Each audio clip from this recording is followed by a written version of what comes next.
We'll start our meeting na po. So, our agenda po for tonight ay first is i-discuss po ng ating head and co-head ang ating isang year-round or sem-long activity which is yung Daigdinig, an environmental event.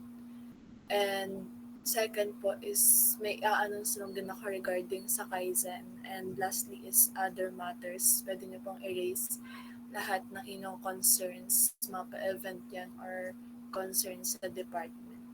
And we will try to address po ang inyong concerns. So, before we start po our meeting, let us have a prayer po muna to be led by our self-dev committee. May we bow our heads and feel the presence of our Lord. In the name of the Father, and of the Son, and of the Holy Spirit. Amen. Dear Heavenly Father, we come before you with gratitude for the opportunity to gather today as a community of passionate individuals, united in our desire to make a difference. We thank you for this day and the opportunity to work together on a project that will benefit our environment. Lord, we ask you for your guidance and wisdom during our discussion. Help us to listen with open hearts, speak with clarity, and collaborate with respect and understanding. Grant us the courage to take meaningful steps towards protecting the environment and help us remember that every small action counts. May you bless our work, our team, and bless this project. In your holy name we pray. Amen. Ayan, thank you so much, Marlene, ng ating head for self-development committee. And next po is, may we call on our documentations committee para mag attendance muna para we know po kung um, nandito po ang everyone. Good evening, everyone. So, praise na lang po ng hands kapag tawag po yung section. Thank you. Let's start with 1201.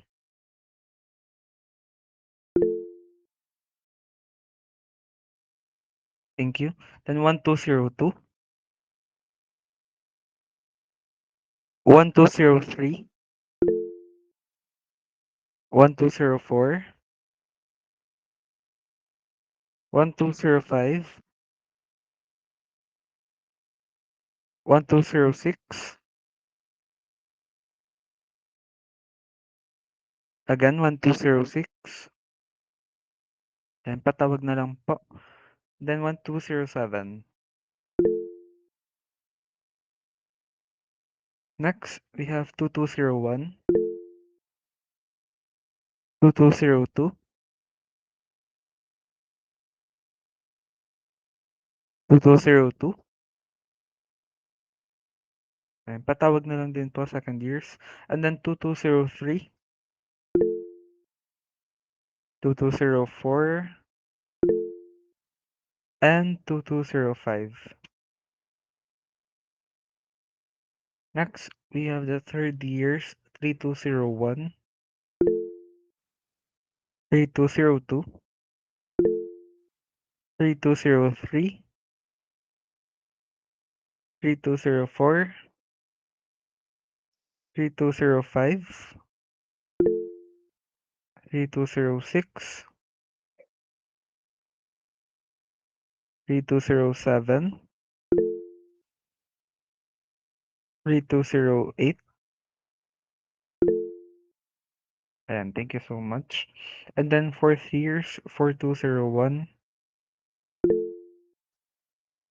4202, 4203, 4204, 4205, 4206, and 4207. May I call on 1206 once again? And then 2202. And patawag na lang po first years and second years. Thank you so much. Ayan, thank you so much sa ating Vivi for documentations kay Ronnie. Ayan, and yung mga mula pa po here ay makiki-chat naman ng inyong mga ka-class rep na sila ay umaten dahil important din po ang ating mga papag-usapan tonight. And ayun, so let's start our meeting na po. Let me call on our head for the Daigdinig na event, si Miss Cassandra Joy Rodenas. And ang ating co-head, our documentations committee, our VP for Docu, si Ronnie. Ayan. So, hello po. Good evening po sa lahat. So, allow me to share my screen po. Wait. Ayan. Wait, nag-loading. Visible na po ba? Ayan. So, for this year's environmental event, so yung title niya is Daigdinig. Yung theme po is Capping Waste and Bottling Change, Sustainability through Shared Responsibility. So, basically po, itong event po na to or initiative ay semestral lang po siya talaga. Like, dapat magsa-start na siya ng February kasi nagkaroon lang po ng delay when it comes to our partner which is yung Department of Agriculture Calabarzon. So, ang ini-aim po nung initiative na ito is mag-collect po ng plastic bottles of bar sizes. So, nakalagay po dito specifically na 350 ml, 500 ml, 1 liter, 1.5, and 5 liters. So, ito po ay gagamitin para sa project po ng DA Calabarzon na Baltimore Recycle Ko. So, yung mga bottles po na nagagather nila or nakakollect nila is ginagamit nilang containers sa on-station wood vinegar production nila. So, yung wood vinegar production po is para siyang fertilizer. So, yun ay dinidistribute nila all throughout different parang farmers sa Calabarzon. So, ayun. So, parang nire-repurpose nila um, yung mga bottles. So, yun yung parang magiging partnership natin sa kanila. So, tayo yung magpo-provide ng mga bottles na pwede nilang gamitin para sa kanilang wood vinegar production. So, ayan. So, face-to-face setup nga siya. Pero, hindi naman ito kagaya ng Halubilo and IE na event talaga. So, more on initiative lang talaga siya and need lang talaga ng support and collaboration sa buong IE department. So, yan. Bottle collections for the Igdinig will be held in the design collection point once a month. So, yun ay starting from March 26. Tapos, ang second collection is sa April 23. So, yan. Tapos, so, event description is the terms dinig and daigdinig are, ayan, huwag na natin tong i-specify. Keme-keme. Ayun, so magdiretso na tayo dun sa mga sub-activities under ng daigdinig. So we have 3 sub-activities. Yun yung dinig kay Alaman, Battle of the Bottles, at saka dinig tunong. So yung dinig kay Alaman is more on trivia lang siya. Like more on mga mga publicity materials lang siya na ipopost. Tapos, hindi siya competition. Bale, ito ay for awareness lang, information, ganyan. Tapos, yung Battle of the Bottles, ito yung minimension ko kanina na kailangan mag-collect ng bottles from from sa mga iba't ibang section. Tapos, yun yung ito-turn over natin sa DA Calabarzon. So, yung further guidelines nun ay mention ko na lang later on after nito. So, yung next naman is yung dinig-dunong. So, parang ito ay magiging documentation project na ninyo para makapture yung buong journey nyo as a section sa pag-comply dun sa Battle of the Bottles. So, yan. I-discuss ko na lang din yung further guidelines. later on. So, ayan, wait. Wait lang. Hindi pala nakabukas. Wait lang po for a while.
Ayan po. Visible na po ba? Sorry po.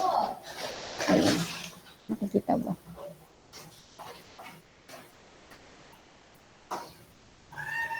Oh, sorry. Visible na po ba sa screen yung guidelines? Ayan. So, thank you po. So, let's start po dun sa Battle of the Battles. So, as mentioned a while ago po, magiging beneficiary po natin dito is yung Department of Agriculture, LIPA, Agricultural Research and Experiment Station, Organic Station. So, ang magiging part po ng natin dito is yung pag-donate nga po ng mismong bottle. So, each section is required to participate by collecting and submitting plastic bottles that will run for the entire March and April. And ayun nga po, failure to submit will result to penalties in accordance with the organization's constitutions and bylaws, including a monetary fine. So, ito naman po yung nakasaad sa ating CBL. So, required po talaga ang lahat na mag-participate sa initiative natin. So, students are encouraged to donate plastic bottles of various sizes, including 350 ml, 500 ml, 1 liter, 1.5 liter, and 5 liters. So, ito lang po yung mga sizes ng bottles na ating i-accept since ito lang din po yung ginagamit ng beneficiary. And plastic bottle collected will not be counted if they do not comply with the following guidelines. So, meron po tayo mga specifications when it comes to sa mga bottles na ating tatanggapin. So, only plastic water bottles, all sizes specified po ang tatanggapin natin. So, meaning, lahat po nung mention dito na sizes, yung 350 ml to 5 ml, ay tatanggapin po natin as long as plastic water bottle po sila. Tapos, ang tatanggapin lang po natin na plastic soft drinks bottle ay yung mga sizes na 1 liter and 1.5 liter. So, malinaw po ba tayo dun? Gets po ba yun? Yung part na yun. So, tatanggap po tayo ng plastic water bottles, kahit anong size. Pero ang tatanggapin lang po natin na soft drinks bottles ay yung 1 liter at saka 1.5 liter. So, ayun po. Ini-emphasize ko lang para mabawasan po yung confusion. And then, bottles must be clean and free of hazardous materials or substances. Siyempre, para maging safe din po sa atin since isusort po natin yun. So, bottles must be free of labels and with caps. So, tatanggalin po natin yung mga parang plastic wrappers na naka-surround dun sa mismong body ng bottle.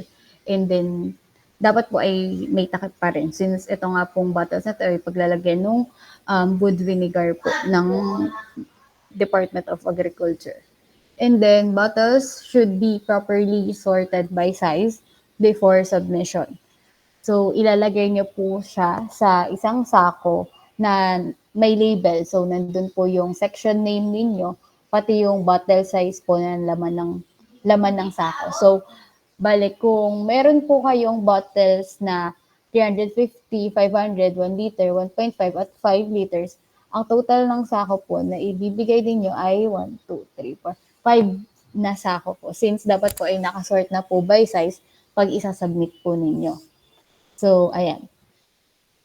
Tapos, kaya po sako din po yung paglalagyan is hindi din po kasi encourage na gumamit po tayo ng plastic, like yung mga single-use plastic. So, sako po ang alternative natin doon. So, points will be awarded to each section based on the number of plastic bottles submitted, multiplied by their corresponding point value. So, ito po yung mga points na nakatumbas ng iba't ibang sizes ng water bottle. So, kung makikita nyo po ay ang pinakamataas na point po is yung 1 liter since yun po yung pinaka ginagamit talaga nila. So, although parang mahirap kunin or kolektahin yung 5 liter, 20 points lang siya since hindi naman nila yun masyadong ginagamit. So, parang hinighlight talaga ng DA Calabarzon na 1.5 liter, ay 1 liter rather, yung pinakakailangan nila. Kaya, siya yung may pinakamataas na points. So, yan. So, all bottles should be submitted to the designated collection point once a month. So, yung dates nga po na yun ay sa March 26 and March 23 from 8 p.m. to 4 p.m. So, i-announce na lang po namin kung saan po yung sinasabi ditong designated collection point since most likely po ay sa labas po siya ng school. So, hindi naman po siya malayo. As in, i-make sure po namin na nasa loob lang din po siya ng subdivision na Golden Country Homes para po accessible sa lahat. At hindi din naman po tayo kasing pinapayagang magpasok na din po ng mga bottles like plastic bottles sa loob ng school. So, ayun po. So, a minimum of 1,000 points worth of bottles must be submitted. So, para po ma-encourage ang bawat section na mag-participate and maging fair po sa lahat ay meron po tayong minimum points na kailangang i-accumulate per remittance. So, yun po yung 1,000 points. So, pwede siyang iba't ibang sizes ng bottles as long as buo kayo ng 1,000 points. So, ayan. Tapos, if submission on the scheduled date is not possible, submissions can be made earlier, but the officer must be informed at least 3 days prior to the day of submission. And for late submissions, a 500-point deduction will be applied to the section's total score.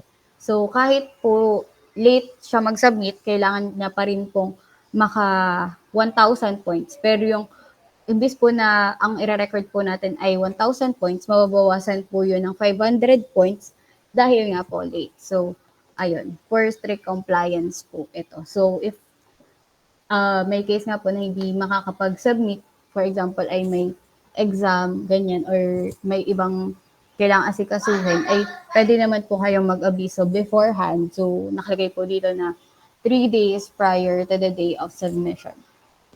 And then,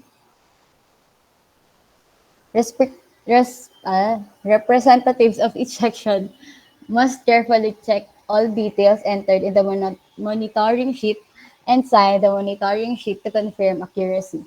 Once signed, all entries are considered final and cannot be modified. So, kung sino naman po yung mapipili rin yung magpapasa or magre-remit ng mga water bottles po na na-collect ninyo ay kailangan, may pipirmahan po siyang monitoring sheet. So, nakalagay po dun yung name niya, anong oras siya nagpasa, ilang points po yung na-accumulate dun sa remittance na yon, and then pirma. So, once na makapirma po siya and na-check niya na yung details na yun, is final na po yun at hindi na po pwedeng baguhin. And then, should any circumstances arise, all decisions made by the organization will be considered final and irrevocable.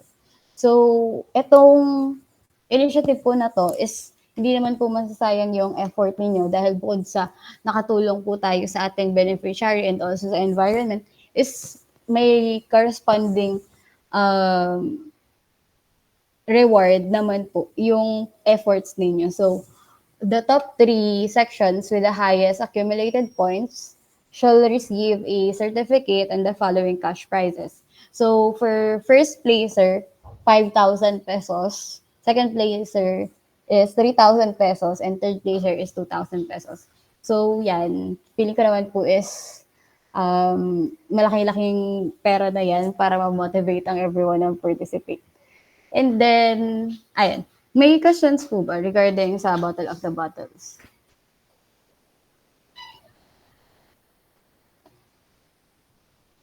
Ayan. So, gets naman po. Heart reacts na lang po if na-gets.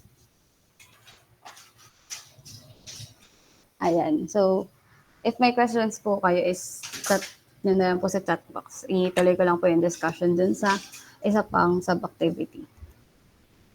So, for our next sub-activity, ito po yung dinig dunong. So, itong dinig dunong is parang kasabay yung paggawa ng dinig dunong sa pagre-remit or pagkokolekta niyo ng bottles since siya nga ay documentation video.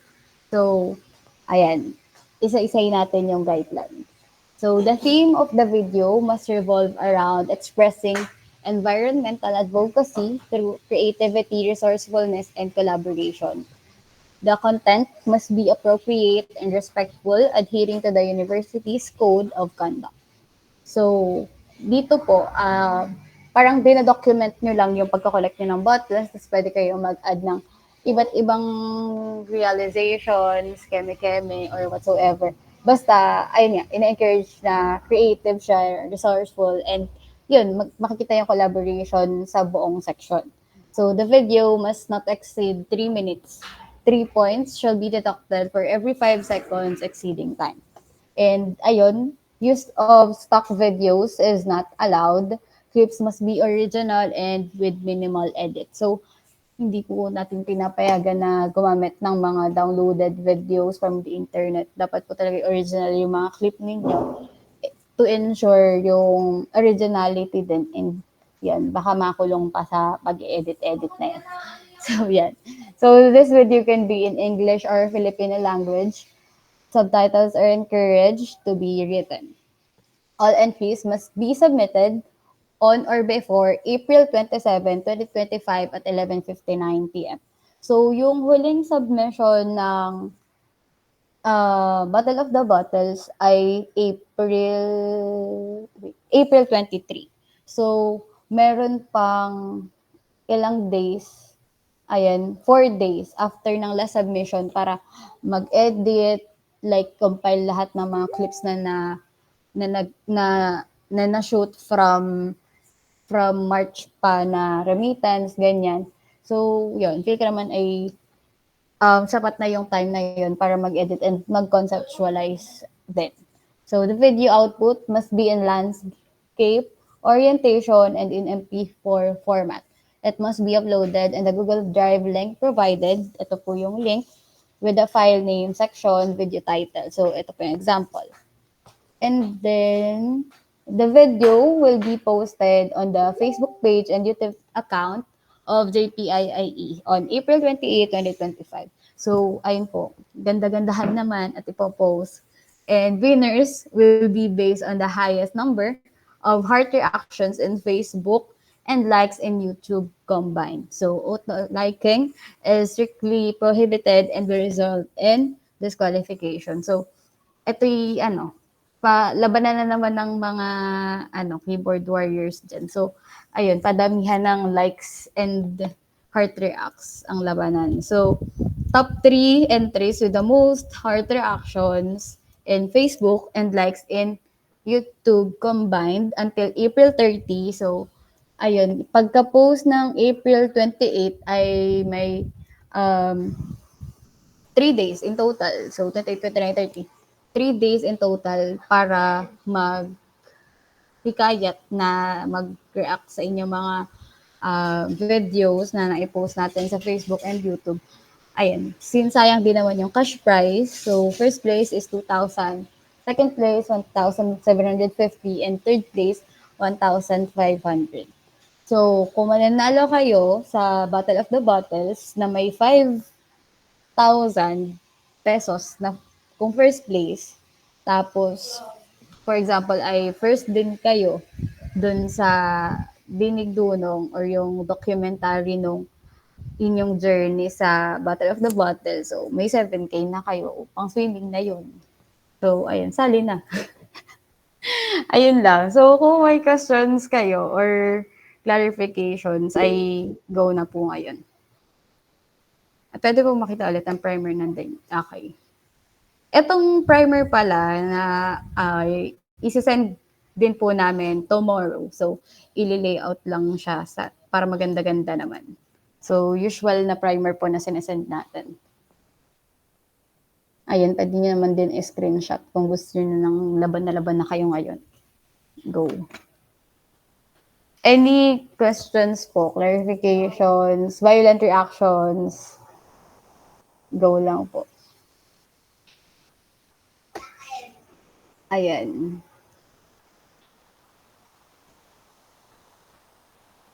May questions pa po ba? Nagets po ba ng everyone? Or masyadong mabilis yung discussion? Alam ko na may mga ACADS pa kayo na hinahabol. So, ayan, let's make this quick lang. So, yan. Going once, going twice, going thrice, yan. So, hearing none. So, I think okay na po, press. Angge. Ayan, thank you so much, Cass. Ayan, sana po ay madami ang mag-participate sa ating daigdinig at talagang nilakihan po natin ang cash prize para naman matatapos ang academic year na tayong lahat ay may pang-swimming. Ayan, so after i-discuss ang daigdinig, may announce lang ako about sa Kaizen. So, ito ay kanina lang talaga na nalaman. So, ayun, di ba kahapon ay nag-announce ako na we are trying na ituloy ang Kaizen Cup ng face-to-face. So, we all know naman na kapag ang venue is sa labas ng school, ay napakahirap po ng process noon. So, baka may magtanong, ba't hindi natin maipush sa Sparta Gym? Kasi po lahat ng student org ay may limitations po sa paggamit ng gym. So, one slot lang per sem ang pwede sa bawat student org. So, nagamit na po natin siya nung halubilo. So, ang next na ang next na pwede natin gawin is mag face-to-face sa labas. So, ayun. Dahil mahirap nga yung kanyang processing ng letters is mabilisan po lahat ng hinihingi namin sa inyo. And pasensya na po kung ganon na magiging mabilisan ng ating paghingi ng mga requirements. So, kanina nanggaling ako sa clinic. Nagpa-schedule ako ng medical kasi kapag lalabas ng campus ay isa sa mga need i-submit sa office ay yung medical certificate. Yan nasa announcement namin. Medical certificate, parents consent form, at saka insurance. So, para magkaroon ng medical certificate, kailangan natin magpa-medical sa university clinic. And yun ay estimated na ang lahat ng magpapamedical from the IE department is 250 students. Considering na ganun kadami yung teams natin at saka 3 sports activity yung i-conduct sa labas. And then, dahil sobrang dami natin, hindi tayo makater ng clinic. Kailangan na po natin ilakarin ang letters by first week ng April. And then, ang possible schedule pa natin sa pagpapamedical sa clinic ay April 28, 29, 30. So, sobrang ilang days lang yon sa May 3 na gusto nating target date. Ang condition sa office is dapat 1 month before the event na i-conduct ay makapagpasa na agad or makapagpapirma na ng mga letters. So, kaya first week ng April target na ka rin ng mga letters. So, dahil yun lang yung available na schedule sa medical is hindi natin malalakad yung letters by April first week. And as of now is ginagawan po namin ng paraan na ma-adjust ng early talaga kahit mahirap siya talaga.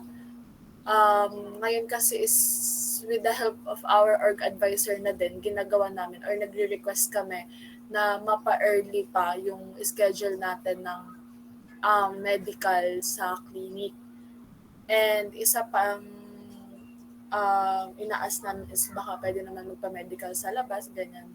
So, nag-chat din sa akin ang ating nurse sa clinic and hindi pa siya na-reply ngayon. So, mag-a-update na lang ako sa inyo regarding that kasi napakahalaga po ng ating medical certificate. Once wala po yun, hindi matutuloy ang ating event. Pero para in case na talagang matuloy tayo, sagot pa din po kayo ng J-form ng paglilista ng participants. And natanong ko din pala sa clinic kanina, isang nabago is yung ipapasa sa clinic kapag magpapamedical is x-ray na lang ulit.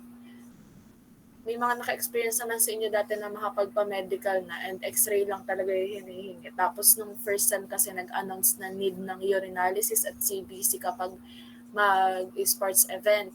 And clarify ko siya kanina, hindi naman na daw pala need yung dalawang yun. X-ray na lang talaga with 6 months validity. So in case na tayo matuloy talaga at magkaroon na tayo ng mas early na schedule sa medical, is yun na lang po ang need i-provide ng mga participants, ang x-ray na 6 months ang validity. And I suggest wag muna kayong magpa-x-ray hanggat hindi ako nag-a-announce na meron tayong final schedule ng medical kasi sayang naman if x-ray na agad tapos hindi naman magagamit. And mabilis lang naman magpa-x-ray din. Parang kakapa-x-ray lang namin last week. And same day naman namin nakuha yung x-ray namin dyan sa may UB. Meron din dun sa may quota. Ayun, mga same day naman yun. And mura lang, nasa 150 to 180. Ganun lang. And magagamit nyo na siya kahit saan. Ayun. So, ayun lang ang update sa ating Kaizen.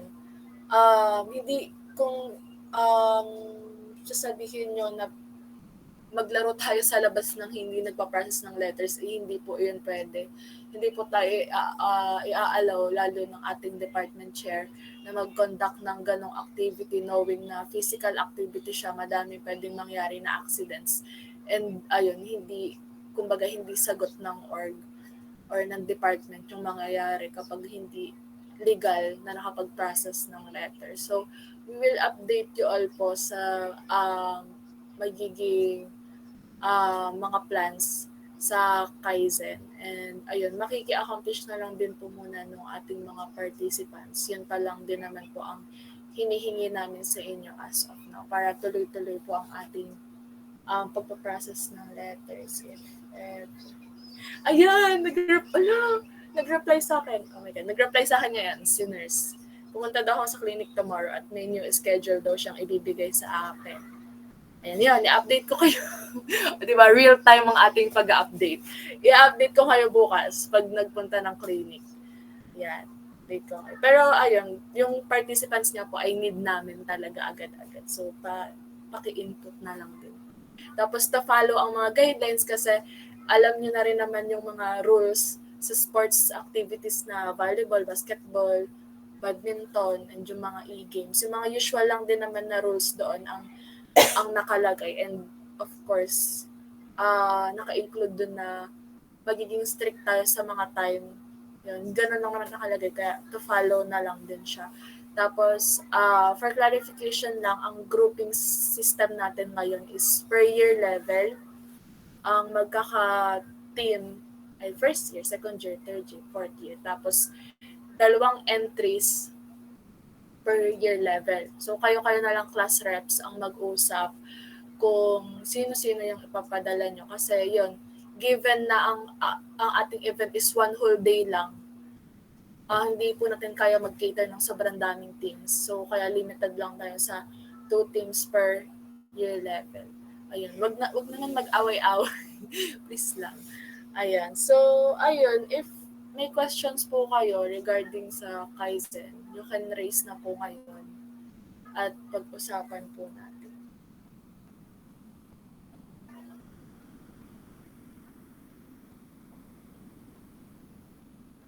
Or kahit hindi about sa Kaizen, may concern kayo sa kung ano mang event, kung ano mang ano sa department. Ay, yung about pala sa midterm schedule, kausap ko nating prog chair, baka daw Wednesday or Thursday nila maibigay ang schedule kasi nagawa pa daw.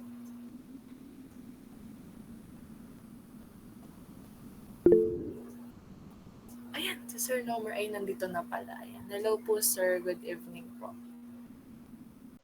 Hi, good evening. Good evening sa lahat. Mag-update lang ako. Di ba kanina ang pinoproblema natin dito sa Kaizen ay yung sa schedule ng medical. Angge, Opo, sir. nag-message sa akin si Nurse Alona sa clinic. Nahanapan niya ng pwedeng schedule. Kaya lang need daw na may makipag-coordinate doon bukas. Sabi ko ay wala ikaw kahit ako na lang ang pumunta if ever. Or baka pwedeng samahan ako ng isa. Sinong pwedeng sumama sa akin? Siguro kahit bukas. Para mabigay yung bagong schedule ng medical. Pero yun ay pinilit lang nila na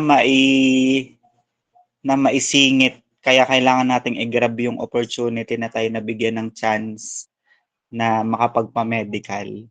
Ha,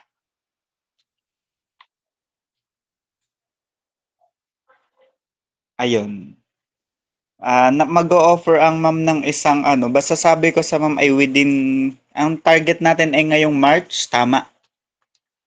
Doon. Opo, sir. Okay. Sige, para may maiibigay naman siyang sked. Kaya lang ay need nating ma-finalize kung sino ang mga participants para mabigay natin sa kanila yung list. Ano? So Apo, sana sir. ay maituloy natin itong Kaizen Cup. Okay, sige. Hindi ako nakaabot dun sa una, sorry.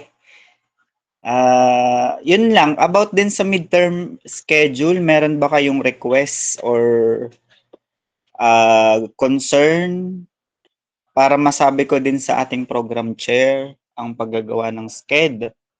Para naulit sa akin before ng mga second year ay wag pagsamahin yung mga computation. Halimbawa, 2 or 3 computation sa isang araw. Tatry naming magawa ng paraan kasi sobrang limited nung ating room and time. Let's say, sa gym, yun ay minamaximize natin ng isang buong araw. Kaya talagang may instances talaga na magkakasabay yung subject na merong computation. Pero try namin na ma-consider sa paggawa ngayong midterm exam, ha? Na yung mga may magkakasabay. Sa atin, sa yung compre ng 4th year, so hindi na tayo magbabago ng sked. Yun pa din yung atin, yung Friday. So sa atin na yung Friday ng 7 to 12. Ano? Ayun lang. May concern ba sa midterm sked kayo? Pasabi na lang din sa amin para ma-direct namin sa ating PC. Okay. Sige. Yun lang ang aking mga ano. Sige, Angge. And thank you so much po, sir. Ayun, ang magpapasama na lang din po sa inyo, sir, ng isang officer na pupunta tomorrow sa school po. Ayan. Tapos, ayun, if meron nga po kayong mga suggestions or requests sa inyong midterm sked, ay pwede naman kayo mag-chat sa ating GC sa executive board or sa GC nating class reps. Or kasi pag PM parang di ko na din masyado nakikita at medyo madami po kayong nag-chat. Kaya i-suggest po ay sa mga GC po kayo mag-chat. Ayan. So, any other concerns po?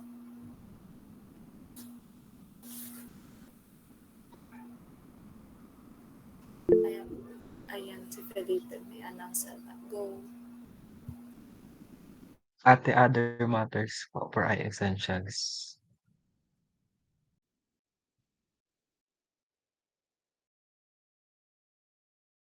Hello po, pakinig po ba ako? Yes, Felipe. So ayun po, release na po yung ating I-Essentials. And then nai-send na po sa GCs, class rep, and mga officers po, makiki-forward na lang po sa mga GCs nyo para inform po yung ating mga kaklase na start na po ang I-Essential. Then, ah bukas pa po may ipo-post yung, sa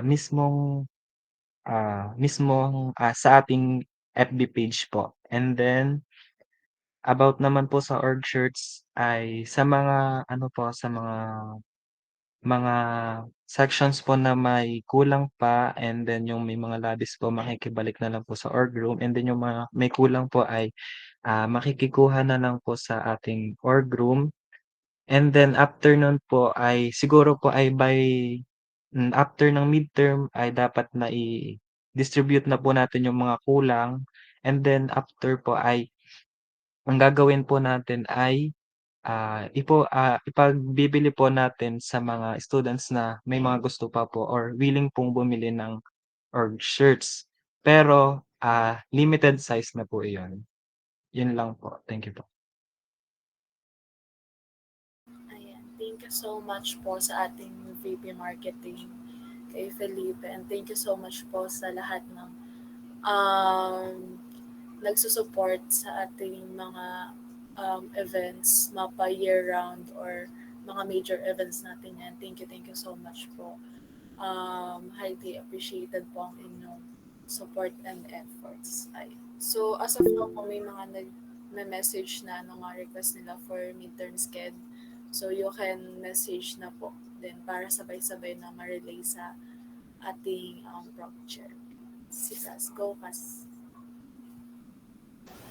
Ay, sorry, napindot ko agad. Pero clarification lang po dun sa daigdig kanina. So, ano po, yung mga clear water bottles lang po yung, clear bottles, plastic bottles lang po yung tatanggapin. So, hindi po natin tatanggapin yung mga bote ng Mountain Dew na, or yung mga green po. So, yung white lang po yung tinatanggap ng DA. Yun po. Thank you. Again, thank you so much, Cas. So, ayun, na-explain din naman kanina sa discussion ng daigdinig na, ayun, may beneficiary po tayo sa daigdinig, which is yung DA, Department of Agriculture. So, magandang, kumbaga, initiative itong daigdinig kasi nakaka-help tayo sa mga farmers sa Calabarzon. So, ayun. Ano po siyang initiative. Si Sir Nomer po ata ay may sasabihin. Sige po, sir. Go lang po. Hello, Neng.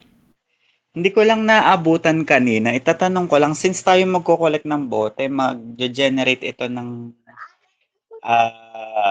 volume ng bottles, saan natin ilalagay? Saan natin ilalagay yung yung mako-collect? Ayun po, sir. Mayroon po parang naka-assign po na kung po ita-drop lahat po ng makokollect na bottles for that month. And within that day po ay or kinabukasan ay i-claim po ng DA. So sa university ang dala, sa school, Sa labas po, sa GCH po. sa labas naman. Opo, kasi hindi po pwede din magpasok po ng mga ganun. May specific location na kayo kung saan dadalhin yung mga bote? Bale po, sir, ano po, mayroon na pong prospect na dorm ng officer, pero ipagpapaalam pa din po sa mga kasama niya po sa, like sa dorm Yes. kung papayag po. Pero ayun po, Basta to be mismong announced lang din po. yung may-ari. Baka mamaya ay madat nga ng may-ari, makita na may mga tambak na bote. Ay ipagpaalam din kung sinong landlady doon na pwede. Ha? Tapos i-finalize nyo agad, tas hindi yun pwedeng magtatagal na nakatambak doon, baka tayo mapagalitan. Tapos sinong magko-collect? Diretso kukunin ba yan ng DA or tayo ang magdi-deliver?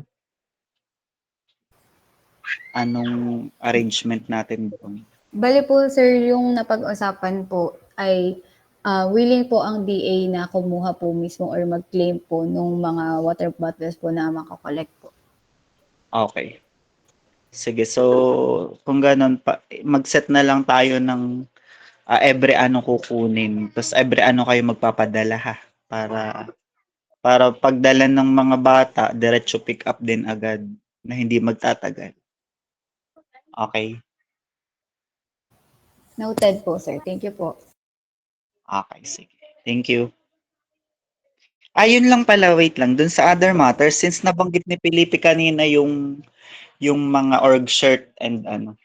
Dahil meron tayong estudyante ng ETIAP, nagtatanong sila kung pwede ba daw silang makabili ng org shirt.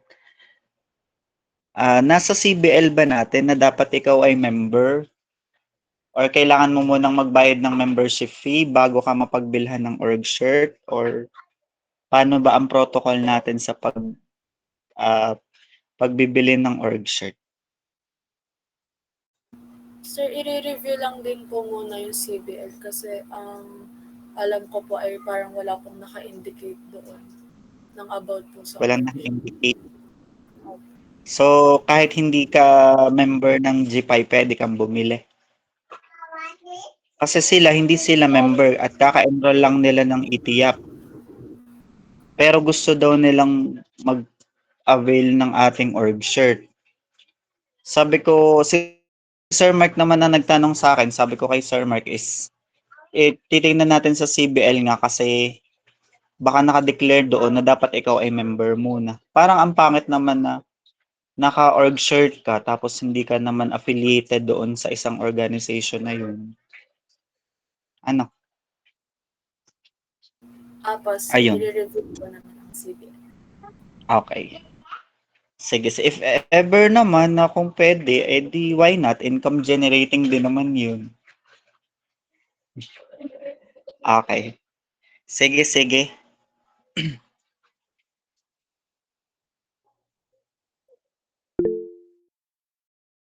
Ayan, thank you so much po, sir. Yan si Leila. I-raise din natin. Go. Pwede na po ate. Ayan. Go. Ayun, good evening po everyone. So mag-remind lang po ulit ako ng ating mga membership fee responsibilities. So unang-una po ay ang sa atin, JPIIE membership fee po. Makikibayad na po. Ang ating deadline po ay March 31, 2025. Tapos yun, pa-remind na lang po yung mga klase natin. Alam na naman po natin ang process na treasurers po ang magko-collect and then i-remit po sa finance officer na naka-assign sa inyo. Tapos second po ay yung COE membership fee. Ang deadline po ata ay, hindi ko lang po sure kung kailan, pero March 31 din po yata. Tapos, ayun, more on GCash daw po doon. Tapos, kapag may mga event, minsan nagkakaroon po sila ng booth na face-to-face. Tapos, pwede din po ata magbayad doon. And then, tumatanggap din po sila ng cash. Pupunta lang sa COE office. And then, yung third po is yung SSC membership fee. Ang deadline po nun is March 31, 2025 din. And then kapag may event din po sa gym, minsan nagkaka-booth din sila na pwede magbayad ng cash. Tapos so far ay GCash lang din po ang tinatanggap nila, and then kailangan po talaga sagot ng Google Form. And then sa mga urgent untagging naman po for SSC, pag urgent na urgent po, pwede po sa aking padaanin, tapos ako yung magre-raise sa kanila. And then for 4th years po, reminder lang po dun sa payment sa ring, yung mga hindi pa po nakakapagbayad ng 60%, makiki-collect na po. And then last week po, may mga nagbayad ng ring na treasurer tapos wala pong resibo. Siguro ay makikisend na lang din po sa akin sa Messenger. 3 po yon. Yung isa ay worth 42,030. Tapos yung isa po ay 39,429. Tapos yung isa po ay 2,000. So kung inyo po yon, makikisend po sa amin ng resibo or pa-up po ng inyong message kung hindi lang po namin nakita. Tapos last po, para po sa mga winners ng halubilo, makiki-claim na po ng prize, mag-message po sa amin.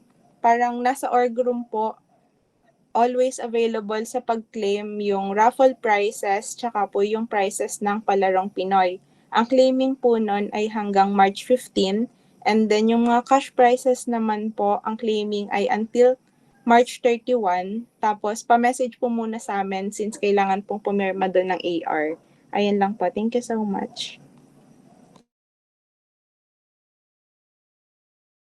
Ayan, thank you so much, Leila. So, ayun po, pa-remind po ang ating mga kaklase sa mga other responsibilities din po natin sa council, sa COE, sa SSC, and sa atin pong local organization. So, ayan, nag-update naman din po ang ating finance team sa mga GC ng inyong treasurers, and ako din naman po ay nag-update or nagre-remind sa inyo sa ating mga GC. So, pakiusap na lang po sa ating mga kaklase. So, other concerns po na gustong i-raise? May 3 minutes pa tayo.